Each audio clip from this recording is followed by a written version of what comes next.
प्यारे विद्यार्थियों, अपन पढ़ रहे थे कक्षा 12 भूगोल एनसीईआरटी के अंतर्गत अध्याय 1 मानव भूगोल प्रकृति एवं विषय क्षेत्र, इसके बारे में अपन पढ़ रहे थे। अपन ने पढ़ा था कि जो मानव भूगोल है उसका उपयोग कब से प्रारंभ हुआ है, मानव भूगोल का उदय कब से हुआ है, कैसे हुआ, इनके बारे में अपन ने पढ़ा। अभी जो इसकी प्रकृति है, इसका जो परिभाषाएं थी मानव भूगोल की भूगोलवेत्ताओं ने दी, उनके बारे में पढ़ा। जो विचारधाराएं थी उनके बारे में पढ़ा कि जो प्रकृति है उस प्रकृति के अनुसार मनुष्य जब कार्य करता रहा, पर्यावरणीय निश्चयवाद के बारे में पढ़ा कि जो मनुष्य है कि वो प्रकृति का दास है, कि प्रकृति जैसा कहेगी वैसा वो कार्य करता जाएगा। जब तकनीक का विकास हुआ, जो भौतिक पर्यावरण था उसका मानव ने प्रयोग किया तकनीकों के माध्यम से, तो उसमें परिवर्तन कर दिया प्रकृति में, और प्रकृति ने कहा कि जितनी संभावनाएं है उतना कार्य कर, उसके अनुसार चलता रहे। तो मनुष्य उसके साथ ज़्यादा विकास करने की कोशिश की कि मैं प्रकृति पर विजय प्राप्त करूँगा। तो वो प्रकृति का मानवीकरण हो गया कि प्रकृति को मानव ने सोचा कि मैं प्रकृति को मेरे अनुसार बदल लूँगा, तो उसे प्रकृति का मानवीकरण कहा जाने लगा। लेकिन यह संभव नहीं है, अपन कह सकते हैं कि ऐसा संभव नहीं हो सकता है। तो उस समय एक विचारधारा और आई, नव निश्चयवाद, दोनों के बीच की विचारधारा। पर्यावरणीय निश्चयवाद मतलब पर्यावरण ने जितनी संभावनाएं दी है उतना कार्य करे, मतलब समायोजन कर ले उसके साथ, उसे कहा गया नव निश्चयवाद। तो अपन देख लेते हैं, देख पीछे अपन ने क्या क्या पढ़ा उनके बारे में अपन थोड़ा देख लेते हैं। कि भौतिक वातावरण है, भौतिक वातावरण जो मानव था उसने प्राचीन काल में कि उसको ज्ञान नहीं था, तो वो प्रकृति के अनुसार जीने लगा। प्रकृति में जो पाई जाती थी वस्तु या प्रकृति की, उनको देवता समझ करके उनका प्रयोग करता था। तो वो क्या कहा गया उस समय, मानव का प्राकृतिकरण। वो क्या कहा गया, मानव का प्राकृतिकरण कहा जाने लगा कि वो प्रकृति के अनुसार ढल गया। तो यह विचारधारा जो भूगोलवेत्ता थे उन्होंने कौन सा नाम दिया इस विचारधारा को, पर्यावरणीय निश्चयवाद नाम दिया गया इस विचारधारा को। और जो ये विचारधारा दी गई पर्यावरणीय निश्चयवाद, जो डल गया, पर्यावरण के अनुसार डल गया, मतलब उसके अनुकूलन कर लिया उसने, पर्यावरण के अनुसार अनुकूलित हो गया मानव। अनुकूलन, अडप्टेशन, पर्यावरण के अनुसार वो डल गया, अनुकूलन कर लिया उसने, अनुकूलित हो गया। दूसरी, जब जो मानव था उसने जो भौतिक पर्यावरण था, प्रकृति का जो भौतिक पर्यावरण था, उसने मानव ने तकनीक का उपयोग किया, तकनीक का उपयोग करके और उसमें परिवर्तन किया। जैसे जैसे उसको ज्ञान हुआ, जैसे पत्थरों को टकराने से और अग्नि उत्पन्न होती है, इस तरीके का उसने ज्ञान हुआ। दूसरा, और दूसरे ज्ञान हुए उसको, वो क्या कहा गया, सांस्कृतिक वातावरण। उसका सांस्कृतिक वातावरण में उसने जो प्रकृति का था, जो वातावरण था प्रकृति का, उसमें उसने परिवर्तन किया। तो उसे क्या कहा गया, उसे क्या कहा गया, प्रकृति का मानवीकरण। जो प्रकृति थी उसमें परिवर्तन किया मानव ने तकनीकों की सहायता से, तो वो क्या कहा गया, प्रकृति का मानवीकरण। प्रकृति को मनुष्य ने अपने अनुसार डाल लिया, जो मनुष्य चाहेगा वैसा करूंगा, उसने ये सोचने लग गया। लेकिन ऐसा संभव नहीं था।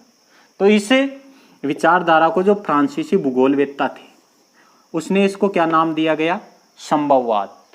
संभववाद, विडाल डी ला ब्लांस, जो इसके प्रवर्तक थे विडाल डी ला ब्लांस, इन्होंने कहा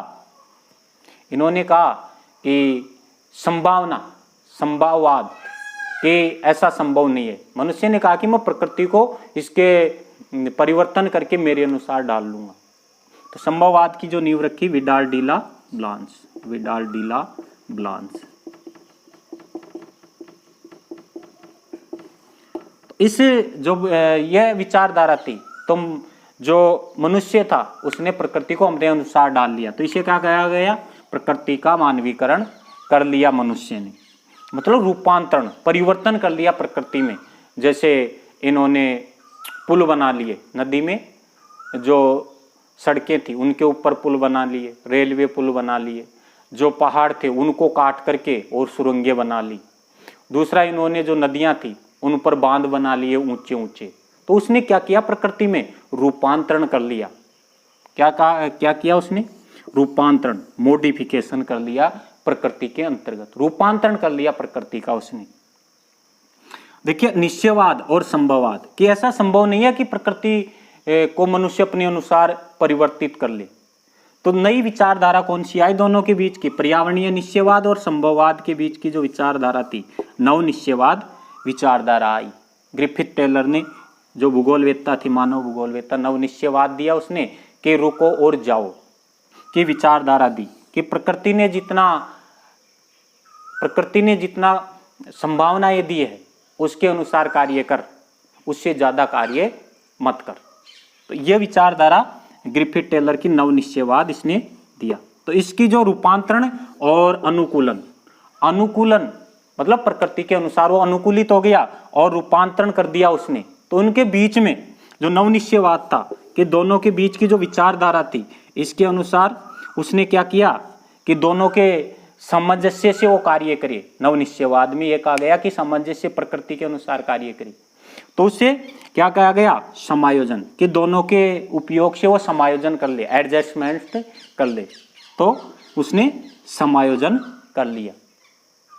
तो जो ये प्रक्रिया थी मानव भूगोल के अंतर्गत, एक कम समय में नहीं हुई, एक लंबी प्रक्रिया के अनुसार ये जो समय लगा है, काल अवधि, उसे विभिन्न भागों में बांटा गया है। जो ये विचारधारा थी, मानव का प्रकृति के अनुसार ढल जाना और प्रकृति का मानव के अनुसार ढाल लेना, ऐसी जो ये रूपांतरण है और अनुकूलन है और इसने समायोजन कर लिया, इनके बीच की जो विचारधारा एक लंबे समय की ये प्रक्रियाएं हैं। तो इन प्रक्रियाओं को विभिन्न भागों में बांटा है समय के अनुसार। देखिए आगे, समय के गलियारों में मानव भूगोल, जो इसकी क्रमिक अवस्थाएं थी, मानव भूगोल का जो क्रमिक विकास हुआ है, इसका समय के गलियारों में मानव भूगोल के समय में कितने भागों में बांटा गया है कि जो समय अवधि है, इसकी जो उपागम है, मतलब क्या उपागम रीतियां क्या है इसकी, और इस जो समय अवधि में उस समय के क्या लक्षण रहे, प्रमुख लक्षण, उनके बारे में अपन देखते हैं। देखिए, पहला आता है जो आरंभिक उपनिवेशी युग।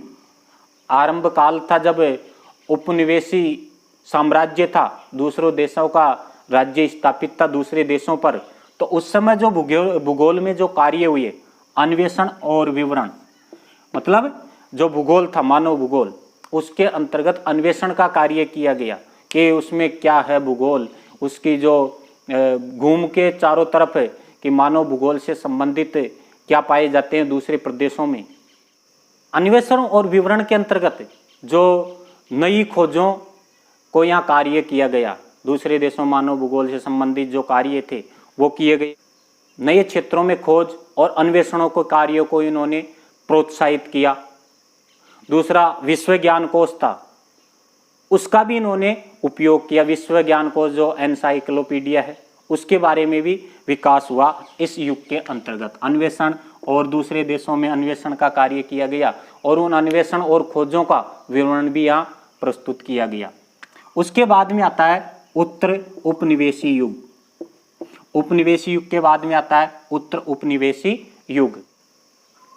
इसके अंतर्गत प्रादेशिक विश्लेषण किया गया, प्रदेशों का विश्लेषण किया गया, प्रदेश के सभी पक्षों का यह वर्णन किया गया। प्रदेश जो पृथ्वी थे, पृथ्वी के विभिन्न भाग थे जो पाए जाते हैं पृथ्वी पर, विभिन्न भागों को विभिन्न भागों में बांट करके और उनका विस्तृत अध्ययन किया गया। इस युग के अंतर्गत प्रादेशिक विश्लेषण मतलब प्रदेशों का विश्लेषण किया गया और उनका जो पृथ्वी के विभिन्न भाग थे उनमें बांट करके और उसका अध्ययन यहाँ किया गया। और इस समय पृथ्वी के जो विभिन्न भाग थे उनमें जो कार्य थे उनके, उसका क्या संगठन है, उसके बारे में भी यहाँ चर्चाएं की गई। तीसरा था 1930 का दशक। 1930 का दशक जब आंतरिक युग का काल, आंतरिक युद्ध,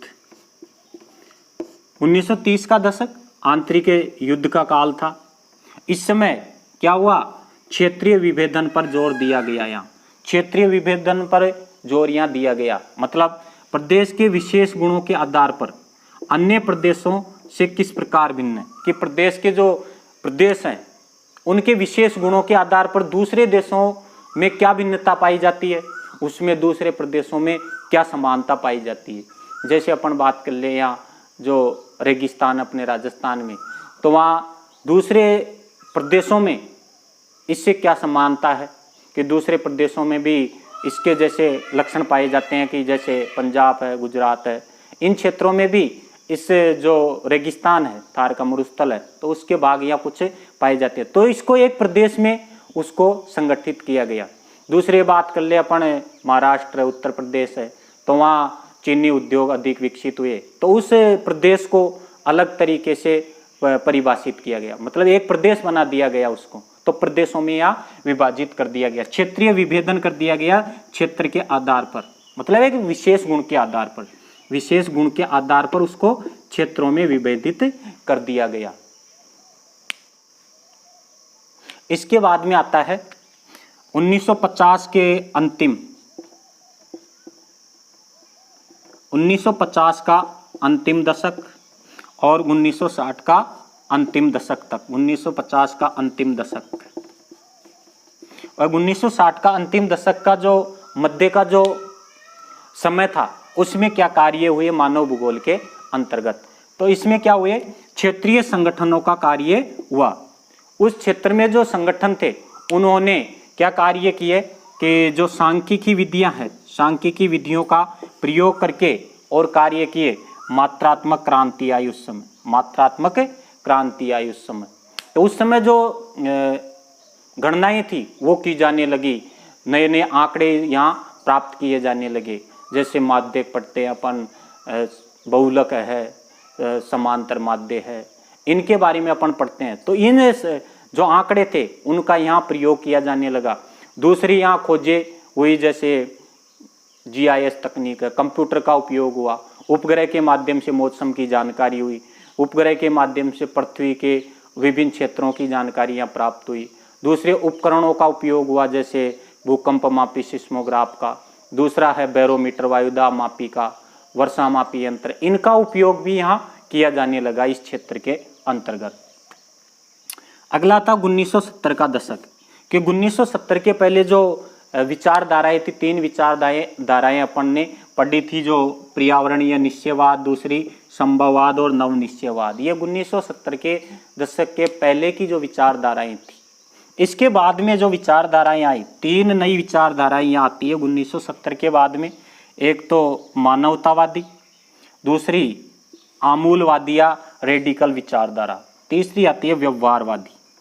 इन 3 विचारधाराओं का यहाँ उदय होता है 1970 के बाद में। यह क्या कार्य हुआ कि जो सामाजिक और राजनीतिक रूप से यहाँ अधिक प्रभावी हुआ। 3 विचारधाराओं के अंतर्गत यहाँ विभाजित किया गया और सामाजिक और राजनीतिक रूप से ये अधिक प्रभावी हुई इस समय जो कार्य हुआ। तो इस समय जो 3 विचारधाराएं आई, तो यहाँ क्या था कि जो मानव था, तो ये जो मात्रात्मक क्रांति थी, ये इस मात्रात्मक क्रांति में उलझा हुआ था कि जो सांख्यिकी आंकड़े थे उस पर ही वो विश्लेषण किए जा रहा था। जो नई जो उपकरण आए, नए उपकरण भूगोल से संबंधित, उन्हीं में उलझा हुआ था व्यक्ति। तो जो मानव भूगोलवेत्ता थे उन्होंने कहा कि तू जो मानव भूगोल है उसको तो बिल्कुल ही भुला दिया और तू कहाँ उलझला है इन मात्रात्मक क्रांति के जो आंकड़े थे उनमें। तो उन्होंने यहाँ जो मानव भूगोलवेत्ता थे उन्होंने अपना ध्यान इधर आकर्षित किया और इन्होंने जो नई विचारधाराएं दी, 3 मानवतावादी और आमूलवादी और व्यवहारवादी विचारधाराएं। तो यहाँ जो राजनीतिक और जो सामाजिक रूप से जो क्षेत्र थे, प्रदेशों को राजनीतिक रूप से सीमाएं कहाँ हैं इनकी, तो इनके बारे में इन्होंने कार्य करना यहाँ से प्रारंभ किया और भूगोलवेत्ताओं का ध्यान इस मानव भूगोल की ओर जो विचारधाराएं थी इनकी ओर इनका ध्यान आकर्षित किया। जो तीनों विचारधाराएं हैं उसके बारे में अभी आगे पढ़ेंगे, थोड़ा पहले इसको देख लेते हैं। 1990 का दशक, उत्तर आधुनिकतावाद। 1990 का जो दशक है उसमें आता है उत्तर आधुनिकतावाद। यहाँ क्या हुआ कि जो वैश्विक सिद्धांत थे उसको स्थानीय रूप से समझना, कि वैश्विक स्तर पर जो सिद्धांत दिए गए, वैश्विक स्तर पर जो सिद्धांत दिए गए, इनको स्थानीय स्तर पर कैसे उपयोग किया जाए। तो जब 1990 का दशक था, इसमें इससे संबंधित यह कार्य किए गए। जो वैश्विक सिद्धांत था उनको स्थानीय स्तर पर उपयोग किया जाए, कि स्थानीय स्तर पर जो वैश्विक सिद्धांत है उनका उपयोग किया जाए, स्थानीय स्तर पर समझाना चाहिए उसको। तो उस समय इन जो वैश्विक सिद्धांत थे, ग्लोबलाइजेशन के जो सिद्धांत थे, उनको यहाँ स्थानीय रूप से जो उस स्थान से संबंधित जो सिद्धांत है उनको उस स्थान पर प्रयोग करके और उनको समझाना प्रारंभ किया भूगोलवेत्ताओं ने। आगे देखिए, तीनों विचारधाराएं थी। तीनों विचारधाराओं में पहली आती है मानवतावादी विचारधारा या कल्याणपरक विचारधारा। 1970 के दशक के बाद में जब जो मानव था वो मात्रात्मक जो विधियाँ थी मानव भूगोल के अंतर्गत, उसमें उलझा हुआ था, नई खोजें थी और जो नए आंकड़े थे उनके प्रबंधन के बारे में ही उलझा हुआ था। तो यह मानव भूगोलवेत्ताओं ने इस ओर ध्यान आकर्षित किया और नई विचारधाराएं दी। इनमें पहली आती है मानवतावादी या कल्याणपरक विचारधारा। तो नाम से ही स्पष्ट है कि मानव के कल्याण से संबंधित ये विचारधारा थी। तो इसमें मानवतावादी और कल्याणपरक विचारधारा, तो इसमें मानव के सामाजिक कल्याण पर जोर दिया गया। सर्वाधिक जो मानव समाज था उस पर या मानव के कल्याण पर ही अधिक जोर दिया गया। इसमें मुख्यतः आवास, स्वास्थ्य और शिक्षा कि यह मानव भूगोलवेत्ताओं ने कहा कि मनुष्य है तो उसको आवास उपलब्ध करवाया जाए, उसको अच्छी स्वास्थ्य सेवाएं मिले और शिक्षा का विकास हो। तो इस विचारधारा का यह मुख्य लक्ष्य रहा। तो यहाँ आवास उपलब्ध, स्वास्थ्य और शिक्षा पर जोर दिया गया, सामाजिक कल्याण पर जोर दिया गया इस विचारधारा के अंतर्गत भूगोलवेत्ताओं ने। दूसरी जो विचारधारा थी आमूलवादी या रेडिकल विचारधारा। आमूलवादी या रेडिकल विचारधारा, इसके अंतर्गत जो सामाजिक असमानता थी इसका विकास हुआ। इसमें बताया गया कि सामाजिक तरीके से असमानताएं आज भी मानव के अंतर्गत है, कि जैसे गरीब व्यक्ति है और एक पूंजीवादी है, कि एक अधिक संपन्न व्यक्ति है, तो उसमें बंटवारा कर दिया गया कि बांटा गया है उसमें किसके अनुसार, निर्धनता के कारण। निर्धनता के कारण क्या है, बंधन है, कि जो निर्धन व्यक्ति है उसको समाज में अच्छी पहचान नहीं है, जो अच्छे संपन्न व्यक्ति है उसकी की अधिक पहचान है। जो एक सिद्धांत था, मानवतावादी थे कार्ल मार्क्स, ये मानवतावादी थे, मार्क्सवादी या मानवतावादी।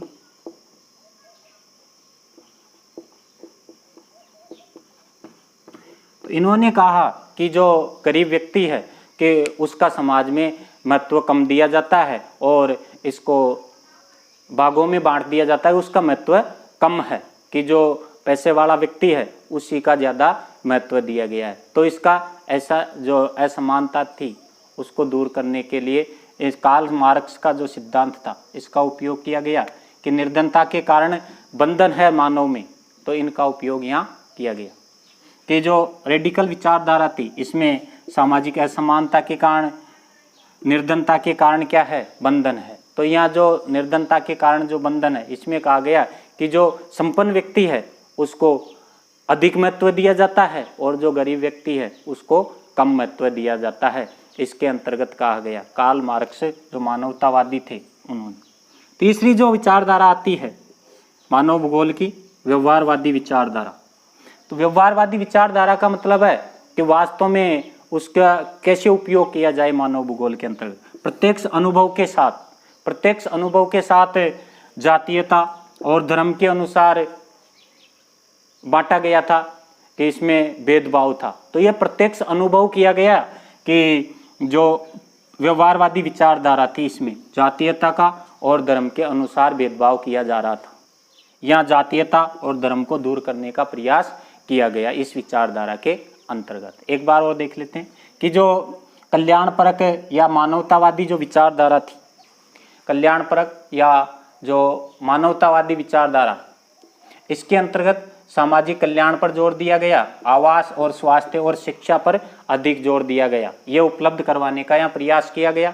दूसरी जो विचारधारा थी आमूलवादी या रेडिकल विचारधारा, इसके अंतर्गत जो सामाजिक असमानता थी इसको दूर करने का प्रयास किया गया। यहाँ जो सामाजिक असमानता थी इसको दूर करने के लिए कार्ल मार्क्स के जो सिद्धांत था उसका उपयोग किया गया।